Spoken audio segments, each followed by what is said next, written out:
right, Back in the Pack Ultra Guy. This week we have Tyler Smith on. Admittedly, Tyler, I met him on Instagram, stalking people, so looking for good stories, and I was like, "This cool. Let's do this."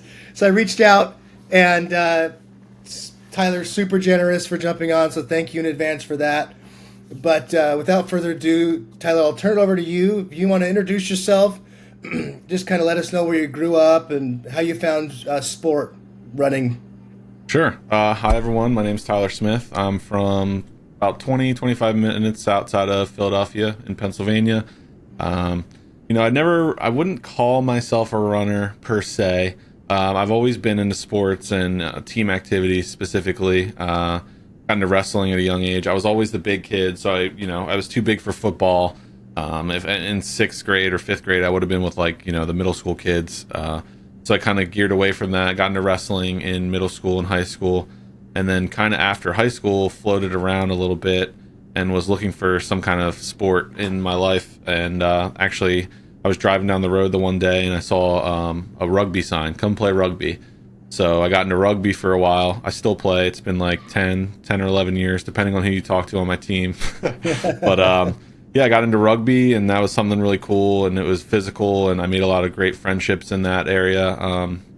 Always have been active in some sort of way, and then every now and then I would get in a lull where I would, go off track, or I would gain a little bit of weight, and I felt like I've been yo-yoing most of my life. Like I would get to a considerable goal, and then I'd kind of take my foot off the gas, or I'd kind of feel bad for myself, or everyone has their slumps. But I played rugby competitively for a few years, and then got into video game stuff actually. So I started streaming myself playing video games and doing stuff like that, and kind of just fell into a hole. I met a lot of great people doing that as well. I had a lot of fun. I felt like I was entertaining people, and I love making people laugh. So it was fun for me. And then I kind of realized, I'd be doing these streams where I'm streaming for hours and my feet were swelling up, and I just, didn't look great, and kind of saw the writing on the wall. And then I was like, all right, I got to make a change. And this was like, if I gave you my history, this is like my fifth. All right, I need to make a change. But this one, it was like, I'm going to do this. I'm going to do this for the last time, and I need to be, stay on a path. So I would want to say May of 22, I went to the gym. I got a gym membership again. Obviously, I was in a hiatus from rugby doing the video game stuff, but then I started to work out again. I got comfortable again, and then I went back and started playing again. And then I kind of just, started listening to these people like David Goggins, Andy Glaze, Callie Vinison, like all these people that are just, kind of same story, different book. I don't know how you want to say, but I was driven to be like, all right, there's things I think I can do that maybe I would have never thought of initially. So, like the longer distance running, the 4x4x48 stuff that people do, and the ultra distance I really didn't think about until I started listening to people like that. And then running was never really my thing. I would run to lose weight, and then I would kind of like lay off. But I was like, all right, let's see what we can do this time. So I would, take my trash, and we lived in like it was a tighter complex, maybe 10, 15 minutes down the road, and I would take my trash to the trash can, and I'd realize like my back would get tight, or like I was tired from just going to the trash can. And I was like, all right, I had to do it slow. I started walking, then I started running, then I would do interval stuff, and then, pretty soon I was doing 4 or 5 miles, and I felt okay afterwards. So really it was just, deciding to make the change, and then finally lacing up the shoes and just getting out there and doing it. I mean, I know there's probably people watching this that might be in their car or going to the gym or getting up for a run right now, and they don't want to do it. I think the main thing is like on the days you don't want to do it is the day that you should do it harder, and you have to do it that day to prove that you can, because there's people you got to think about that medically might not be able to run, or wish they could, or there's someone sitting there, that wants to be the next Andy Glaze, David Goggins, and so forth. So it's just finding a way to lace up the shoes and just get out there every day. And I'm big on trying to give back to people. So this past year, there's a running company they're on the Ultra website, the sign up. What is it called? Ultra sign up? Yeah, Ultra sign up. So it's they're the Berkshire Running Club up in like Boston. And I guess, it gets pretty cold up there in the winter. So they do a lot of virtual stuff, and it must have been around COVID. They did it's called Satan's Sidewalk and the Frozen Folly, the Frozen Folly 66.6 hour race, which is ironic because all the proceeds that they get from the people that enter, they donate it to a nonprofit called the AYJ Fund. And so I was like, wow, that's really cool, because you think about all these races and you're shelling out all this money for a banana and a medal, and you're wondering where that money goes.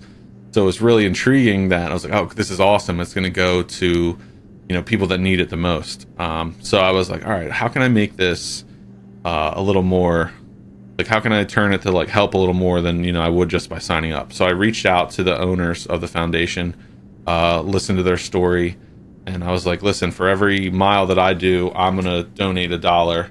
And then we were able to, send out a message to tell everyone what I was doing, why I was doing it, who it was benefiting, and, people seemed to resonate with it. We were able to raise over, I think it was $1,200, which was awesome. Yeah.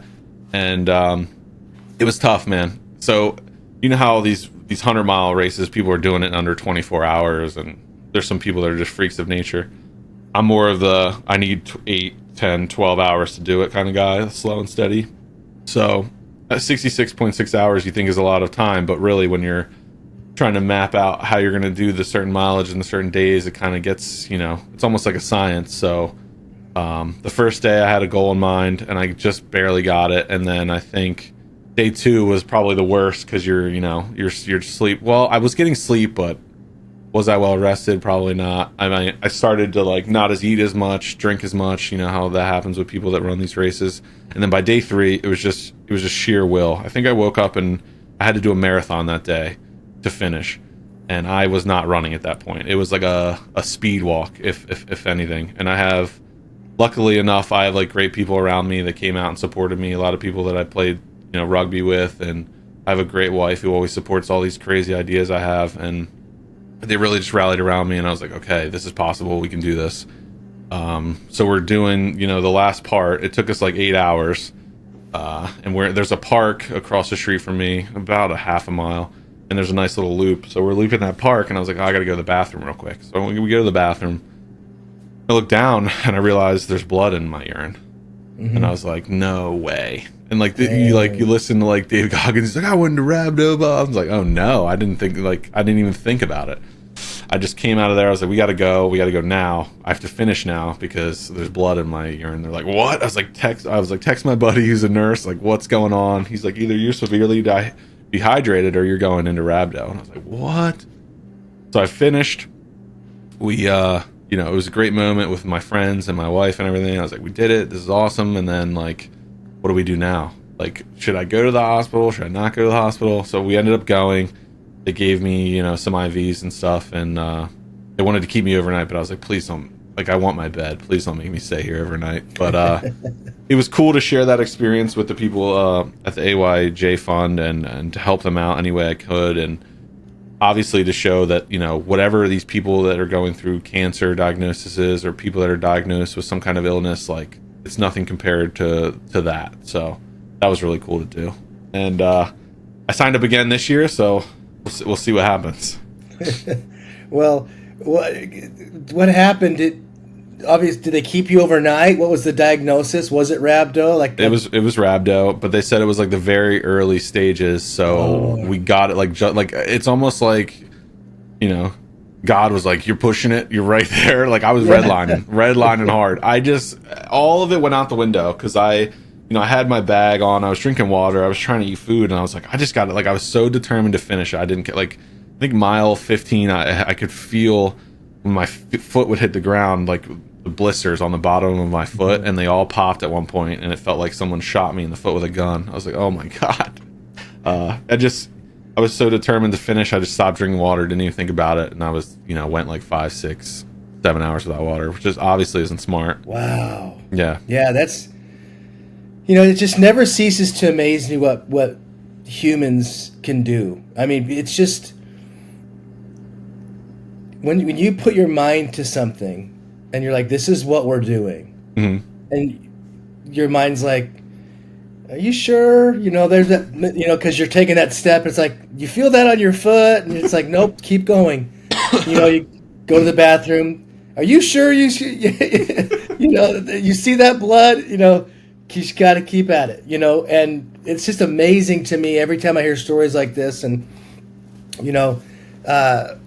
it's that very very David Goggins-esque Tyler story where it's like against all odds you're pushing through it, making it happen, and so awesome raising money for that organization. I had the chance to do an event where I raised money, and it just you feel so good doing it, and I think it's good that I guess what I'm trying to say is, for me, it was cool, I guess, that I was doing it, but what I thought was so much more special was watching everybody donate, right? Because you go, oh my gosh, look at these people, they're donating money.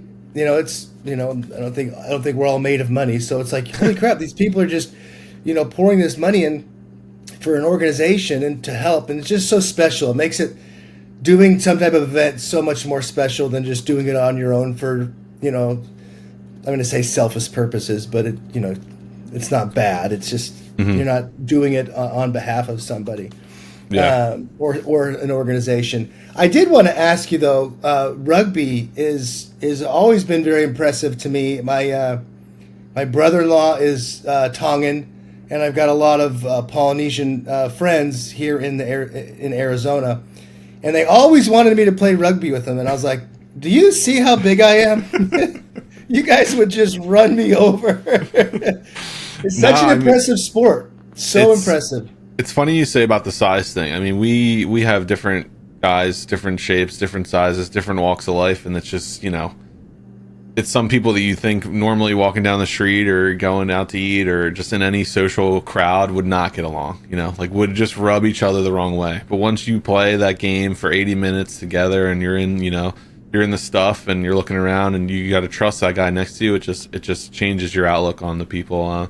I had, I've had issues with people I've played with before, but it's like, if we really want to accomplish something together, we have to figure out a way around it. And nothing's better than, you're down by 10. This team's really good. All right, it's me and my buddy. We have to. This is what we're gonna do. So, for you being a smaller man, I think you'd be fine. It's all shapes and sizes, Well, standing next to all those guys 6'2", 6'3", I'm like, I don't know, man. These guys are big boys. Yeah, especially Tongans they're not small. Yeah, big guys. And then I always say, come play. I'm like, am I going to come back from the practice? Yeah. Did you ever make it out to a practice? I did to watch. I've never played the game. I really enjoy watching rugby. I wouldn't say I'm a super fan at all, but I enjoy watching it. I think it's faster than American football, and that's kind of what I like about it. I enjoy American football, but rugby is so fast. They're always moving, and you really are kind of on the edge of your seat just watching it, because there's no stop, TV timeout. 30 minutes later, the game's back on. It's just constant movement. Yeah. And it's hard to prepare for that. And then the running is obviously you're running, but when you're playing rugby, you're getting tackled. You're on the ground. You're getting up. You're getting down.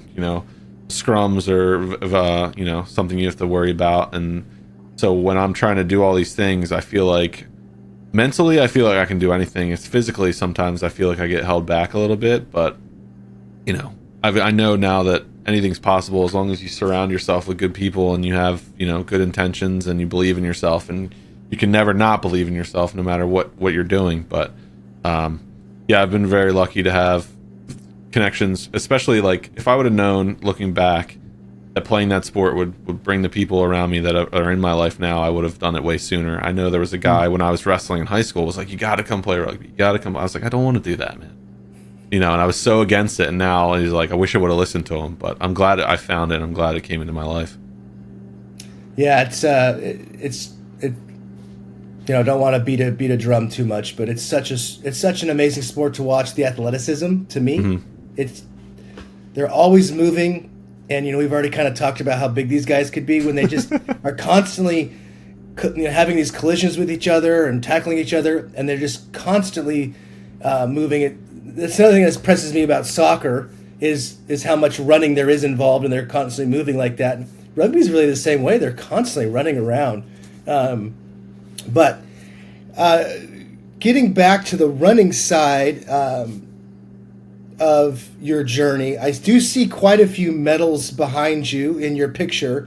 Can you walk us through some of those? I mean, that's some people might think they're trivial, but knowing how important they are in a runner's journey, I'd love to hear about some of the races you've done and kind of where you've started as far as your race journey. So that one closest to me, the yellow one, was one of the first ones I did. It was like a 10-mile. They called it the beer and bagel run. So it goes around like a Christmas tree farm, and there's a little bit of elevation, but nothing crazy. But for my fitness level at that point, and I was still wearing an Apple Watch, so I didn't know what I was doing. But at my fitness level at that point, I was slower than everyone. So it was funny because you get a beer and a bagel afterwards, and I might have been the last guy. I might have got one beer because they were like closing up because it took me a little bit, but I finished, which was awesome. The crowd was really cool at the end. The other ones are the Wissahickon, the Dirty German. That was a 50K.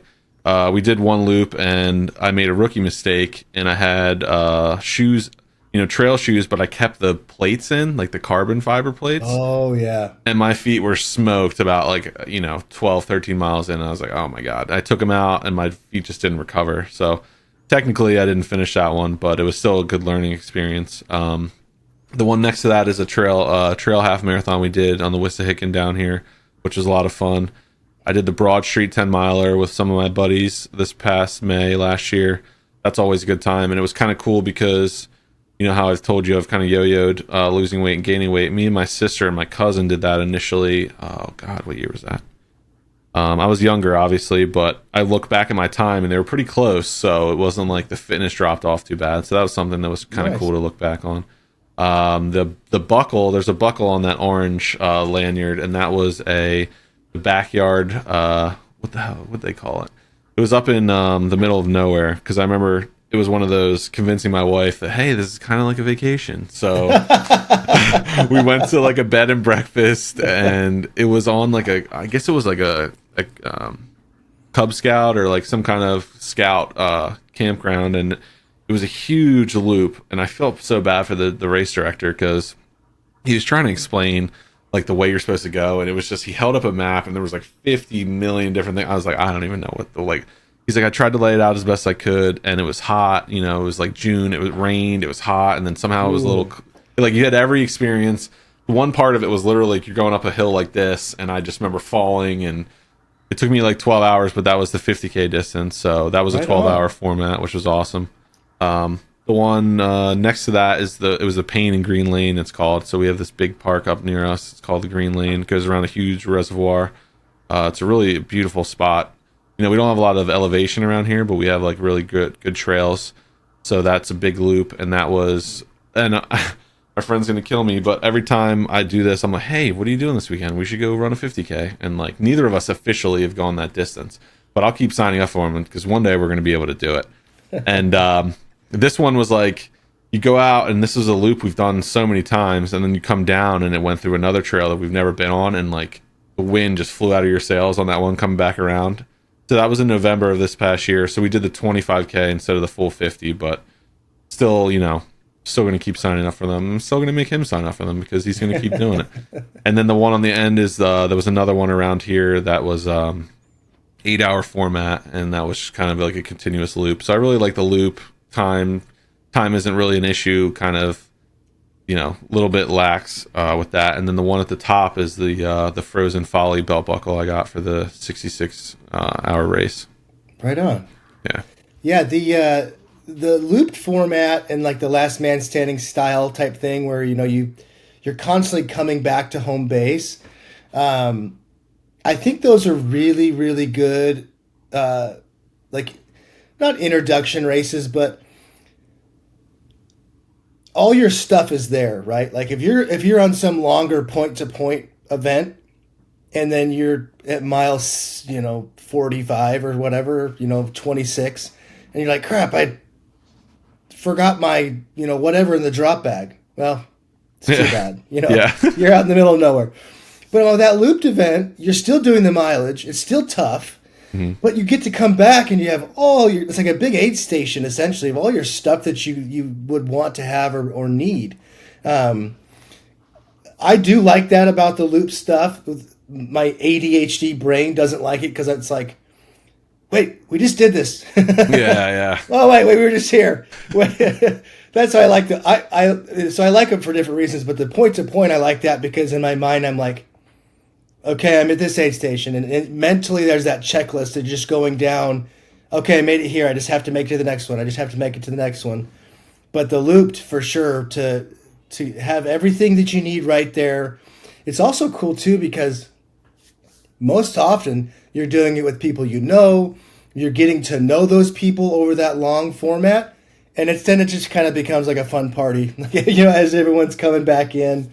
There's a race here in Arizona called the Javelina 100, and it is just like the biggest party. It's a looped course, and they have a few different distances, but boy, when you come back into the home base, I always call it, I don't know what they call it, but the big aid station in the loop, it's just a huge party. Everyone's having a good time. That you see each other over all these years. You've made friends over this long, journey with running.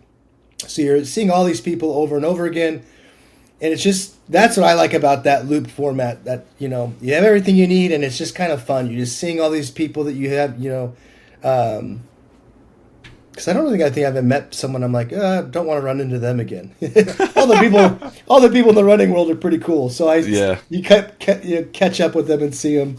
So that's really cool. What with the 50K distance, it sounds like that's your current focus right now. What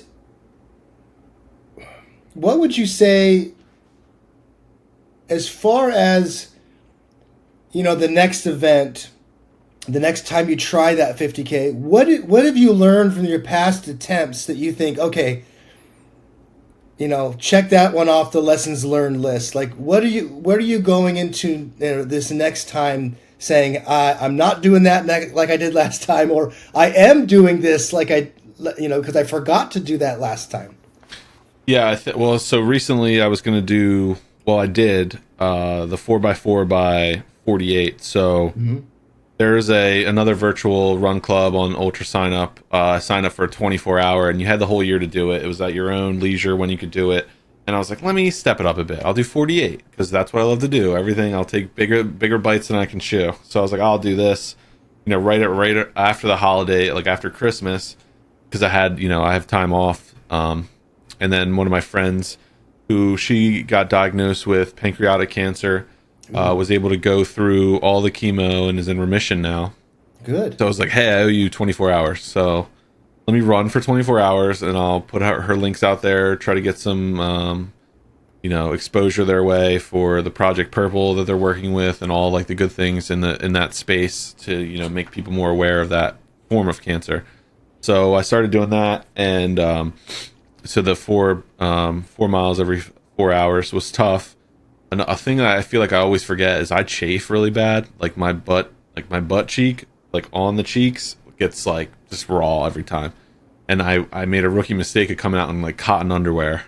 And I ran like 2 or 3 in that, and then I was like changing and everything, and I was like, oh man, that feels weird. And I just didn't realize. I was like, oh my god, I'm starting to chafe. And if that skin breaks, you're chalked.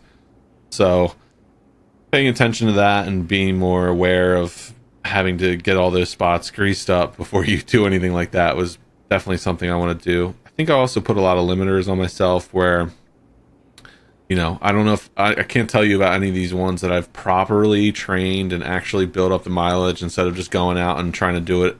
That's something I need to work on. Just being a little more prepared. I think mentally I can do anything. It's the physical part that kind of catches up to me. So that's something I want to do. I have, there are some races this year that I already signed up for that scare the crap out of me, and I think that's something you should do. But I just got to make sure I'm mentally and physically prepared for them, so I can give it my best effort. The one I signed up for in the summer is a 100 miler, but it's a loop format, so it's a 3.75 loop in like the dead of August. So it's going to be hot, and you're going to have to prepare for that, and make sure I'm staying fueled and hydrated. That's another thing. Hydration is obviously key. No matter how stubborn I get, when I just want to finish, I have to keep drinking water and electrolytes and all that good stuff. So I just think having a better plan from a training aspect, not trying to do everything myself, would be something I should do. Nice. Yeah, the chafing is funny because you'll be like, oh, I'm just going out for a longer run, right? Like, for me, it's always in the summer. Mm-hmm. It's like, oh, I'm going out for a longer run. I don't need lube this time. Yeah, I'll just, yeah, I'm good. And then I'm like, gosh, dang it. I'm like, almost home. I'm like, you're such an idiot. You've been doing this for so long, Mm-hmm. and so it just gets everybody. It's just like that little step. Like, oh, I could just, Body Glide or Squirrels Nut Butter, Salty Britches. There's just all these different brands nowadays that are all great, by the way. Squirrels Nut Butter is fantastic. I'm not sponsored by them, just letting you know. I love their stuff. And Salty Britches, I've heard a lot of good stuff about too. But I was doing an event, since we're talking about lube. I was doing an event, and it was a little bit longer, so we were kind of coming into the evening. And I don't know if the two gals in front of me, they were both contestants in the event too, so they were ahead of me. And I don't know if they just didn't see my light, or it wasn't dark enough yet where my light was that prominent, but I could tell they didn't know I was coming up behind them. And they were talking about, different lubes. And one was like, oh, I use Body Glide, or one of the brands. And the gal's like, oh, hey, because she's finally saw my light. And I was like, oh, hi. I was like, I use Squirrel's Nut Butter, by the way. And they're like, oh, yeah, that's a good one. And then the one girl goes, well, I use KY jelly. And I thought, that's actually really smart. Yeah. And she's like, I'm telling you, I've told to more people that it works. I haven't actually tried it myself yet, but I have just told KY. That's it. That's what she said. She said, I use it. It's great because it kind of is like waterproof. So if I'm kind of sweating and all that, it's still on there. The Squirrel's Nut Butter is good too. I like that stuff, but you do need to reapply, not like constantly, but if you're doing like a longer event, like you're talking about 100 miler, you'll need to reapply. But what I like about that is it's all natural stuff. You're not coating your stuff in chemicals. I'm such a selective hippie. I'll be like, oh, I'm not going to use that deodorant because it has aluminum in it, but I'll drink 3 Monsters a day or something. So selective on what I want to stay away from. But I do like that about Squirrel's Nut Butter. It is all natural stuff. But ever since she said that, I've thought that's actually a really smart alternative. But the chafing, yeah, that's. I had one guest. He goes out and does these big fastest known times in Canada, and he sent me a picture of his back. It was like a 14-day event he did. He had chafed his back so bad it was horrific. YouTube would probably pull it down for like community guideline reasons because it looks terrible. Just his back? Yeah, because where his pack was rubbing on his back for days and days and days. And he actually, by himself, he taped his back with this like KT type tape. Anyway, it was just insane what chafing can do. And, you think about it because you always think about your legs and things. I get it on my arms quite a bit from, the movement. But that's another thing that it's like I said earlier. Just you're like, I don't need it. Just put it on. Real quick. That's my note to myself. just do it real quick. But that's exciting, man. 100 miler, and it's in June. August, sorry. Yeah. And what part of the country? Close to you? New Jersey, yeah. New Probably Jersey. like 40, 45 minutes, yeah. So super hot and humid. the exact opposite of where I am, where it would just be hot and not humid. But I'll take the dry heat over the humid heat. That's what they say. That's tough. No, it's true, man. I'm tough. That's. I would say if I went to you to do an event, I would struggle so bad in the summer, just because I'm so used to how dry it is. I have lived back in like Virginia, and I've spent some time back east, and it's super humid, dude. That's like, I'll take the dry heat definitely any day over the wet stuff. But you mentioned it's a 3.2 mile loop. 3.75. 3.75. Is there a time limit for each loop, or is it just how many times you can do it? There's like a cutoff at a certain amount of time. So if you don't hit 21 loops at a certain spot, then you're out. You're out. You DNF. Got it. So yeah, you have the time, but you have to keep moving. Sure. So yeah, it'll be interesting, and it's one I've always had my eye on. Like last year, I thought about doing it like last minute, but the prices get ridiculous, and I was like, again, it's not something that I was ready. But I think now that I'll have some time and I can build up to that, so that'll be great. And then I did sign up for the Philadelphia Marathon in November. Nice. And I wanted to do New York, so hopefully I can get into that before. So that'd be a cool way to end the year. Yeah, my brother and we just recently did the Rocky half marathon, and I didn't realize, and this is just complete ignorance on my part, like I'm some running savant and know everything about running all over the United States, but I was shocked. It was such an incredible turnout. There's so many people in Philadelphia, and in talking to people since then about the running culture in Philadelphia, one of my guests a few guests ago, she was talking about it. It's got a huge running culture. Oh yeah, in Philly. That's a cool place to run. At least where the course was. Where's the Philly Marathon course? It's in the same spot of the city, I think, as well. So it goes, through around the Art Museum. I think it goes through Manayunk and all those spots. So I heard it's challenging, like especially in Manayunk. Manayunk's got a little bit of elevation, but I'm looking forward to it. I also did. I think I messaged you too when you were in Philly. I was kicking myself because my friend wanted me to sign up for that Rocky run. I just didn't do it in time because the prices kept going up. And I saw you were there, so that's really cool. I'm glad you had a good time. Oh, dude, it was so much fun. I'm just a ridiculous Rocky fan, like Sylvester Stallone movie. Same. I grew up in that time where it was his heyday, and so I'm just a ridiculous fan. And you just show up in the expos, insane. It's just next level. You go to some of these trail events, like these ultra marathons, and there's just like 6 people there. Then you show up to something like this, and there's so many people, and yeah, the whole energy. It's just so cool. And you really get up close tour of Philadelphia. It's beautiful, beautiful city. They have the Drago Hill. I didn't take a mental note of the road that you turn right on to go up this hill. There is some elevation in it. Yeah. And, people always say, oh, you've done this big, long race, a half marathon's nothing for you. I'm like, no way, Jose. No. It's all road and trail are different. Yeah.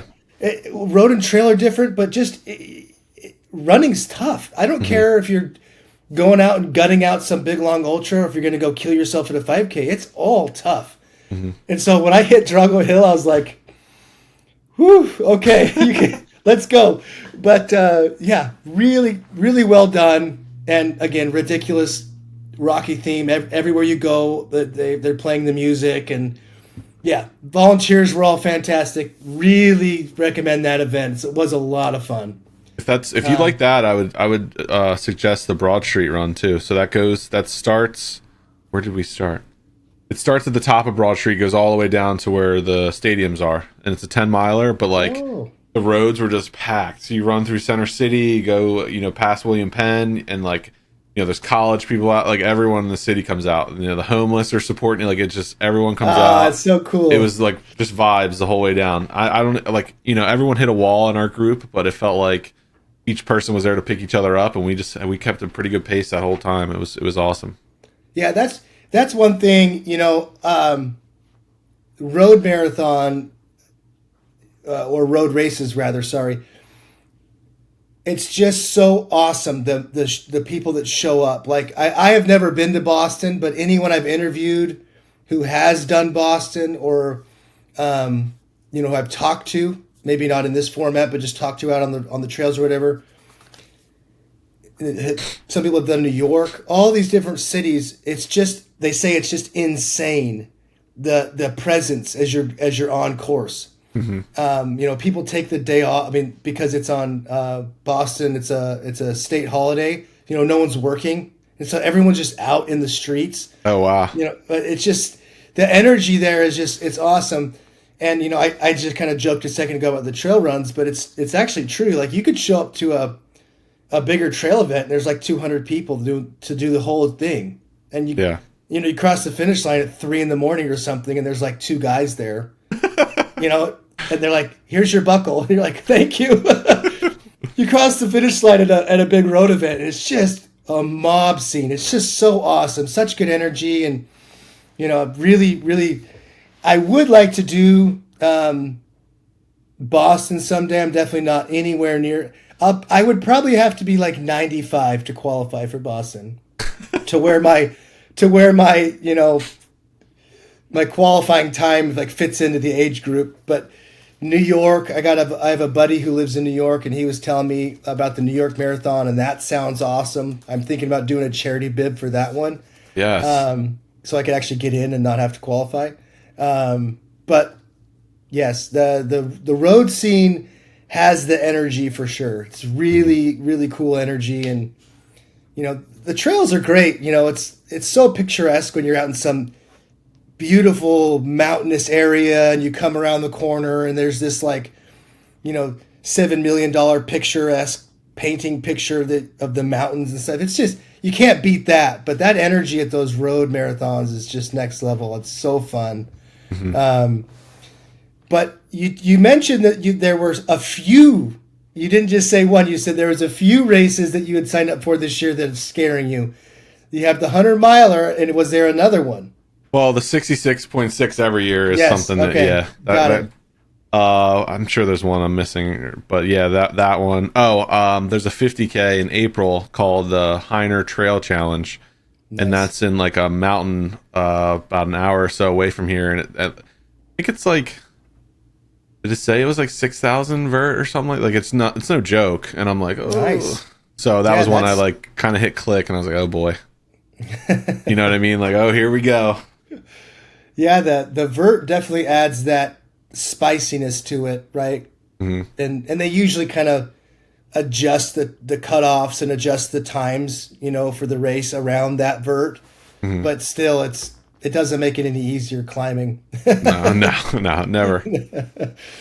Well, the 66.6 challenge again. When is that? When do they do that? So you have from the end of January this month until I think the beginning of March to do it, or it might be a specific date in March. Last year I did it, I think the second last week in February.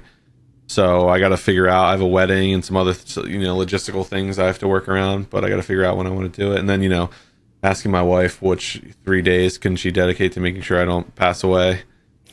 Something like she's kind of my crew chief when I come back here and tell her how everything's going. But I definitely want to try a new strategy of just trying to front load as much as I can that first day, so then I can make the second and third day like easier. But we'll see what happens. It's kind of like something like that too. When you have that really good chunk of time, you can kind of adjust, and if I have to sleep, I can sleep, which is a huge leg up. So we'll figure it out. But I won't have to sleep on the side of the road or in a tree somewhere.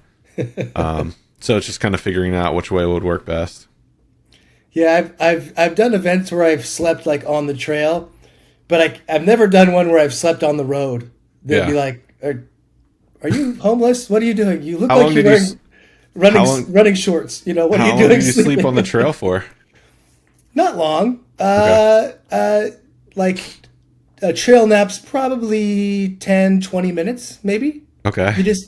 It kind of resets your brain, and you're kind of like, the best way I could describe it is your feet and your brain aren't synced up. That's how I always, for me at least, how I know it's time to sleep. Like, I'll see a rock, and normally when I'm going, like, subconsciously I see it and my steps go around it, or I go over it, or I take it in consideration, I guess.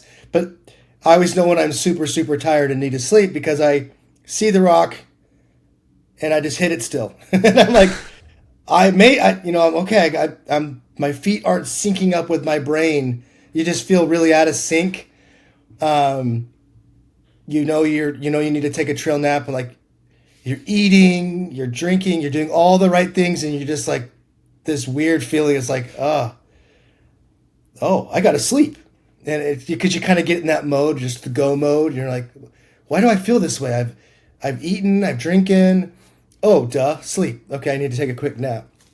But yeah, I mean, at a cruise station, some of the more seasoned, like multi-day people, they'll like, you're talking about front loading, they'll like just start sleeping a lot sooner than other people, which is probably something in the future when I do another one I didn't do before on my last one. So I'll probably start to adopt something like that where they're sleeping a few hours, within the first day.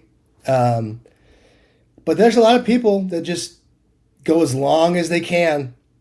But that's kind of what I did, and I don't think it's the best. At least for me, everyone's different, but at least for me, I think I'm going to try the other approach next time because I was tired, and they looked a lot more fresh than me. So, What do people? They just run by you when you're sleeping there? They don't ask if you're okay. They just no. That's a great question, Tyler. Actually, at these longer multi-day events, they tell you if you see someone, laying down at night, right? Don't wake them up. Like the race director, like at least the one I did here, that was part of the speech was like, just keep going. Turn your lights off. Don't shine them in the face or anything. So I did an event this last year. It's now 26. So yeah, last year, where they have all these different distances in this one race week. And there was it goes from anywhere from 250, 125, 88. And I think the smallest one was 39 miles. And I was doing the 125 miler, and I was at the point in the race I was sharing the course now with the people who had just started the 39 mile race. And it was funny because they didn't get the same speech that we did. So I would be sleeping and people like, "Hey, are you okay? Are you okay?" Like they would wake you up. Like I was like, "Oh yeah." And you're not mad, but you're like, "Yeah, I'm good. I'm good. I'm going to lay down here and take a nap." They're like, "Huh? What?" But yeah, it's definitely people sleeping on the side of the road, trail rather, sorry. Some of the aid stations they call them sleep stations. It's just a bunch of cots with blankets and stuff. You just lay down there and sleep. Some people pull the cot up by the fire and sleep if it's at night, to stay warm. If you're lucky enough to have a crew, convince a bunch of people to take time off work to come follow you around the desert. Yeah. Then maybe you have like a bigger SUV or a van or something like that you can lay down in. I was lucky enough that I was fortunate enough that my friend brought a Sprinter type van down, and I had a big bed I could sleep in. So I was pretty fortunate there. But yeah, people crawl in the back of cars and stuff. And no, if you were tired enough, you just lay on the side of the trail and just sleep. How'd you feel when you woke up? Not well rested, right?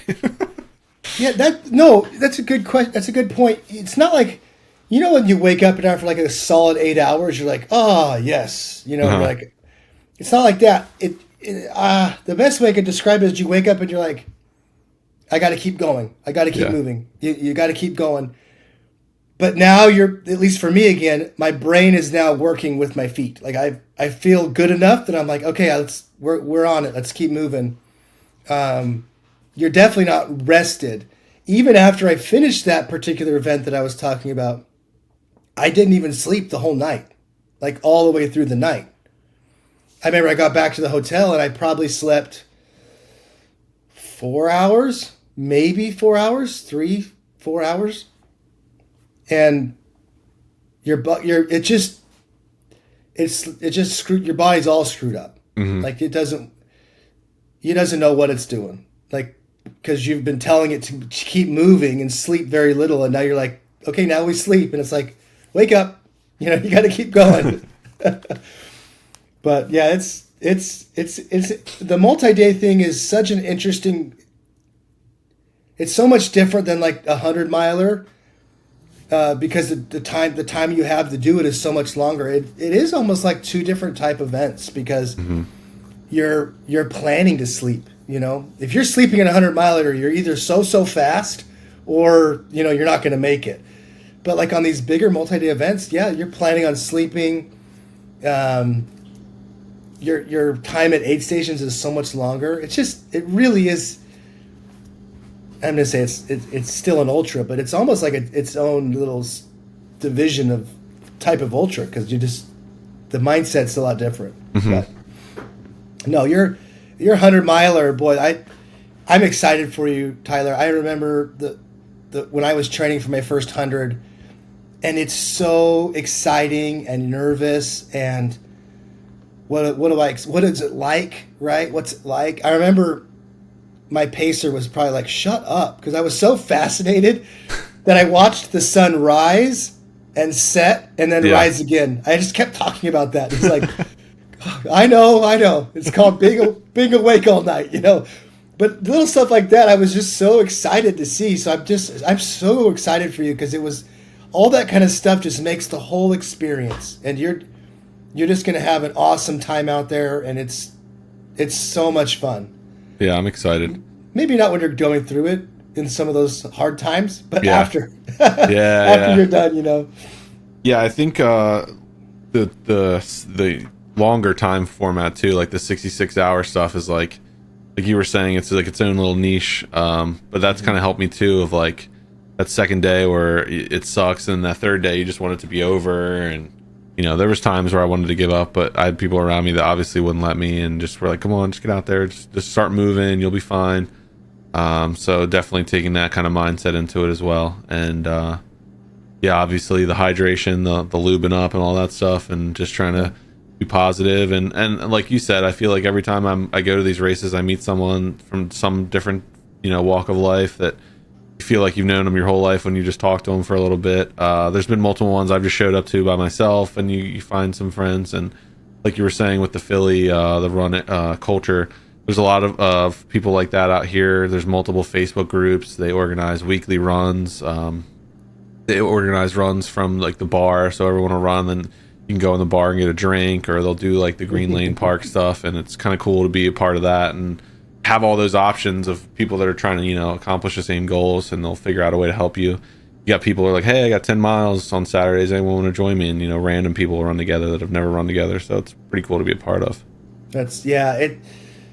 The running scene, it's awesome. Everyone's supporting each other. It gets a little competitive on the roadside around race day, but everyone throughout the years there to support each other, to help each other.